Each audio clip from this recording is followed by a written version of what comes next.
If you're running marketing campaigns across email, paid ads, and social, and your analytics are just showing you direct or unassigned traffic, UTMs are going to be the way that you fix that. I actually built UTM.io, a tool that tens of thousands of marketers use to solve this exact problem. Everybody from Google to Zapier to Miami Dolphins actually use us to build their UTM link, and it's preventing them from wasting hours cleaning up their marketing attribution reporting. So consider this the beginner's guide on how to build UTMs straight from the source. And the good news is once you know how to build UTMs correctly, it only takes about 20 seconds and is easy to set up. In this video though, I'm going to show you exactly how you're going to build your marketing links and your campaigns using UTM parameters from scratch. Then I'll show you how to use UTM conventions so that way your data isn't a mess, and also how everything shows up in GA4 so that way you know exactly what's driving your results. Let's get into it though. There are 5 UTM parameters. So let's start with the 5 standard UTM parameters. These are the building blocks for every UTM link you're ever going to create, and 3 of them are required for your basic marketing attribution reporting. The first one that you're going to need to make sure you have and is required is the UTM campaign field, which is at the top of the UTM parameter hierarchy. When a UTM link has a campaign name set, all of the other UTMs we talk about later are actually going to be bucketed underneath of the campaign field in your reporting, making it a lot easier for you to basically report on how entire campaigns are performing against each other, but then being able to break down their channels so that way you can see the results for a quick comparison. For an example, with the UTM campaign, an e-commerce company might be running a Black Friday promotion in November. Their UTM campaign name might be something like Black Friday 2026. And this is going to allow them to understand how all the marketing activities and all the marketing channels that they ran their Black Friday campaign on performed all in one report. Another example though is, let's say that you're running an evergreen campaign like your monthly email newsletter. You're going to want to set the UTM campaign field to basically monthly newsletter for every newsletter you send, allowing you to see how that monthly newsletter campaign is performing over time across multiple sends. The key here is to use one campaign name or the same campaign name across multiple channels, so that way you know how that campaign is performing, and when you pull a report you can see the total of the campaign's performance across email, paid, social, and whatever else you're doing all in one view. The second in the UTM hierarchy is going to be UTM medium, which is the channel type you're running the marketing campaign on. It is another required parameter for marketing attribution, so you want to make sure you get this right. In your attribution reporting, medium is going to be what GA4 uses to group all of the traffic together into your channel bucket, so really important. If your medium is not set or is inconsistently named, your channel data is going to be completely scattered and entirely screwed up, so it's really important. As an example, for your medium, if you're running a marketing campaign across paid ad channels like Meta, Google, and Reddit, the medium for all of the links across all of those channels needs to be PPC. Now, if you have the medium as PPC, it's going to enable you to be able to see how all of your PPC ads are performing and then compare the results against other channels like email or organic social, because those are other mediums and other channels. As another example for medium, if you have maybe 3 email tools that you send emails on, let's say SendGrid, MailChimp, and Customer.io, all of the links in those emails would have their medium set as email. And this is going to make it really easy for you to be able to see how those different tools are performing when we talk about the source in just a second, as you have them all bucketed under the medium of email. The third required parameter in the UTM hierarchy is going to be UTM source, which identifies the specific platform or tool or even the place of where the click came from. UTM sources are usually grouped together underneath the UTM medium, and the reason that it is required is that if you don't have it, you aren't going to actually know what platform sent the traffic. So as an example, for an email sent through Customer.io, your source would be Customer.io, or actually Customer.io, and for a Facebook ad, it would be Facebook. Think of this more of who sent them to my site, and that's how they ultimately got there. The fourth UTM is going to be UTM content, which is kind of optional, but really can be useful for A/B testing or when you have multiple links pointing to the same page in any type of marketing. They'll help you understand where people came from. As an example, if you have a CTA button at the top of your email and another one at the bottom in the footer,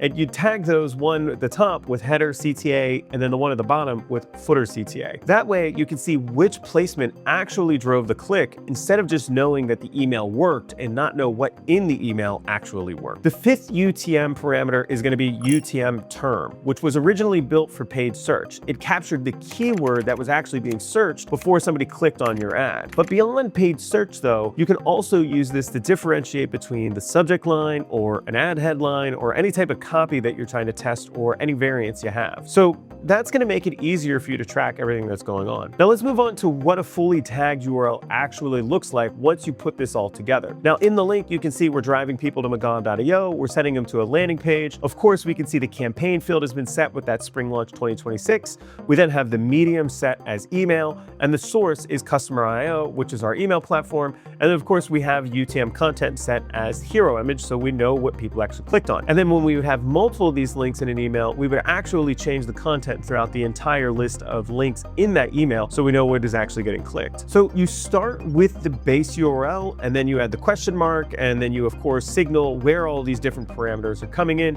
and then you change them together basically using ampersands. But it does take a lot of time if you try to type this out by hand, so I don't really recommend doing that. But every piece of this UTM is telling your analytics something that is intentional about that click, so you can actually report on it. Let's talk about how you build and use UTM parameters correctly. Now that you know what each parameter does, the next step is to actually build a link. UTM parameters, though, are exact match and case sensitive. So if you make a single typo or you capitalize a letter where it shouldn't be, it is going to create a separate entry in your reporting and make everything messed up. So it's really important that you use a builder or some sort of spreadsheet that's going to help you out here. Now, Google has a free UTM builder form on their site. It's going to walk you through how to do it field by field, and it's honestly not a bad starting point. But let's be honest with this. There's much better solutions if you need to create more than one link a month, because the Google builder is kind of clunky. Now, I've built a platform called UTM.io. It specifically makes it faster, more consistent, more convenient, and easier to manage your UTMs for you and as well as your team. It's not only going to work for a solo marketer, but it's also going to work for small teams, big teams, or even those massively globally distributed enterprise marketing teams. Just paste in your destination URL, select the parameters from the dropdowns, and it's going to generate a tagged link for you instantly. If you want to try it for yourself, I'll leave a link at the top of the description.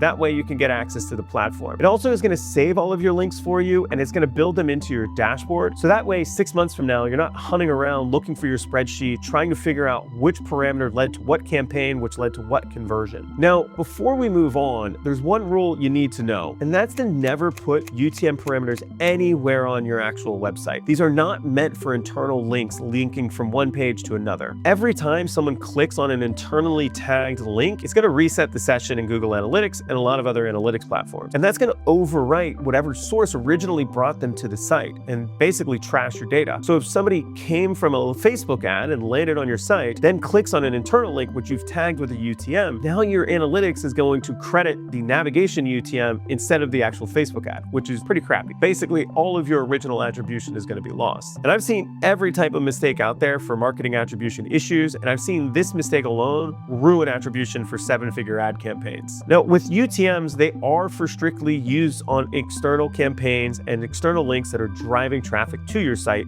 so make sure that you don't and put them anywhere on your own site. Now let's move on to another important topic, your UTM taxonomy and your UTM convention. All right, so adding UTM parameters to a link is the easy part, but how you tie everything together determines whether your data will actually be useful. For your analytics and marketing attribution reporting to be valuable, you need clean and consistent data that you can actually trust. No one wants to waste hours a week fixing attribution reporting because the data is messy. This is just a complete waste of time. Your marketing performance metrics will be total bullshit if you actually mess up your UTM data. And without accurate marketing attribution reporting, you can't optimize for return on ad spend, you can't decrease your cost to acquire a customer, and it's really going to make it hard to know what's working and what's not. If different people on your team are building links without a standardized UTM taxonomy, life is really going to suck. So defining your UTM taxonomy and your UTM conventions from the start will make it a lot easier and make it so that you can report on things correctly. Yeah, when I say UTM taxonomy and UTM convention, I know it sounds fancy and it sounds complicated, but really it's just the difference of basically spending 30 minutes of planning up front and saving yourself hours and hours of reporting cleaning later. So want to make sure that we get this right the first time. As I said earlier though, the UTM parameters are case sensitive. If one link has a UTM medium with a capital E for email and another one has email on all lowercase, it's going to show up as two separate mediums in your analytics. And since UTMs are tracked by all marketing tools like your CRM or your marketing automation platform, you're basically going to have messy and duplicate data all over the place. And trust me, cleaning up that mess takes a lot of hours. My agency McGaw is hired all the time to clean up analytics for all kinds of companies because they got these little things wrong and they spend tens of thousands of dollars when it could have been free if they would have fixed it in the first place. So the first step is to actually standardize your UTM taxonomy. And it's super simple. All you have to do is list out your UTM parameters that people should use when they're going to make their links. You can set all this up for free using UTM.io or or by using a spreadsheet. Before we get into those specific parameters though, let's cover some of the basics. First, always use lower cases for every single parameter you have. No exceptions, lowercase letters only. I also recommend to use hyphens instead of spaces or underscores in the actual parameters because search engines prefer using hyphens as word separators. They recognize it better. So it's going to be easier for search to actually scan through any of your links if you're writing a blog post linking to somebody else's site, and it's not going to mess them up. As well, if you have blank spaces, they are going to get converted to the whole like percentage 20 as the breaker, which is ultimately going to make your analytics harder to read. Last, keep your values short and readable where possible. If you need to read the UTM out loud to make it so you get it right, you should read it out loud and try to describe the campaign in simple language so that way people understand it. Anyone in your company should be able to understand your UTM values. They shouldn't be hieroglyphics or anything crazy. Let's get into some of the parameter specifics. The campaign parameter is where your naming matters most. Campaign names are grouped together so that way they group all the traffic from all of your different initiatives and you can see the different channels. If you're just getting started with UTM parameters, don't try to get too complicated with the campaign field. Just focus on consistently naming the campaign field and having consistent names for what you're naming them. As an example, a poor campaign name would be something like shoe launch, which is kind of vague and you really wouldn't know what campaign that is maybe 6 months, 2 years later. So you're gonna forget what shoe launch meant and you're really gonna not have good reporting. So if you want a better campaign name, it would be better to be something like Spring Shoe Launch 2026 because it tells you when the promotion happened and what time of year it was, as well as tells you what campaign it was. Let's move on past campaign and let's talk a little bit about source and medium. These are probably the easiest to standardize. However, people make a lot of mistakes here, and I want to make sure you don't make these. A lot of people put the platform name in the medium field instead of in the source field, or vice versa. So for the source, you're going to list out all the different platforms that you market on, and you're going to want to make sure you have all those listed out to start with. This is going to be like the specific platform, like I said earlier. Customer IO would be what you'd want to use as the actual source. Of course, Google or even LinkedIn. For medium, you're going to list out all the channels you do marketing on. This is going to be the channel type. So things like email or CPC or social or even paid social. GA4 is going to use these values in the mediums and it will automatically categorize them into their default channel groupings.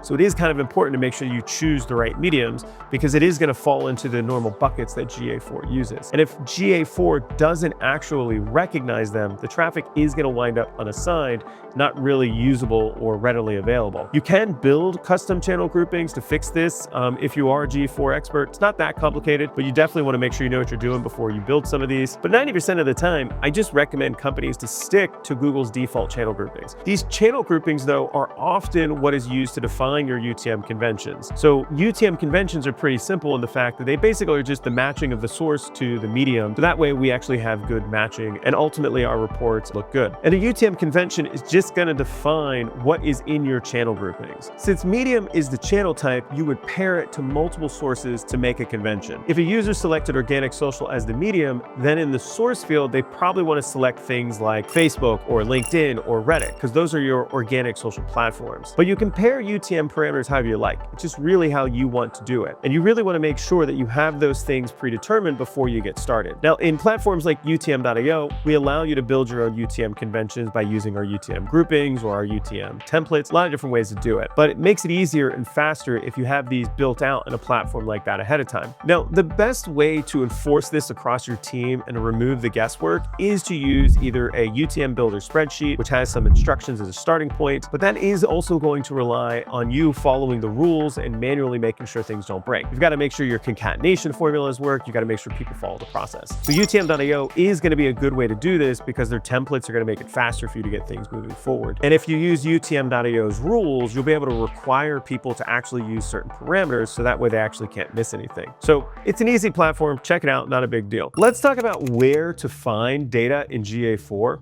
Once you've tagged your link and they're live and people are clicking on them, the data is going to start populating in GA4 automatically. It's not going to need any additional configuration either. GA4 just does it like most analytics platform or most other platforms out there. They all capture UTMs automatically. They're just going to see it on the URL and strip it, and then they're going to put it in the corresponding dimensions. The report you're going to want to start with in GA4 though is going to be traffic acquisition. If you go to reports, then acquisition, then traffic acquisition, the defaults are ultimately going to show you the sessions that that showed up grouped by channel. But you can change the primary dimension to sessions grouped by source and medium or by campaign, and you can really see any of the data you want and pivot any way you need to. Every link that you have tagged that's sent out into the wild is going to be organized into whatever parameters you use inside of GA4. If you want to go deeper though, you can go into GA4's Explore tab to let you build custom reports. So if you have those powers, definitely go forward and do it, or get with an analyst or reach out to McGaw.io and they can show you how to do it. You can really pull together any combination of UTM dimensions based upon the session source, the session medium, or even the session campaign. There's all kinds of different ways that you can pivot these reports and see everything. Then in a layer of metrics like sessions, you can also look at engaged sessions, you can look at your conversions, you can look at your revenue, which is what this is all about. How are you supposed to know your return on ad spend if you don't have your actual revenue tracked in there? And this is going to be where it really pays off, because you can see what is driving the traffic and the purchases and then factor in your return on ad spend. Now, before you go digging through your reports, there are two things that tend to trip people up the first time they actually look at this data. The first is going to be the difference between traffic acquisition and user acquisition. These are definitely different things. User acquisition is based on the very first session that ever brought that user actually to your site. Then the traffic acquisition reflects the source of the current session. If you're trying to see which campaigns are driving visits right now, use the traffic acquisition report. So the second problem we see people run into is going to be the unassigned traffic problem, which usually means your medium values don't match GA4's default channel groupings. Go back to your naming conventions and check those. Make sure they line up to the medium values which are set in GA4 or what GA4 channel groupings already expect. You're going to expect to see things like email, CPC,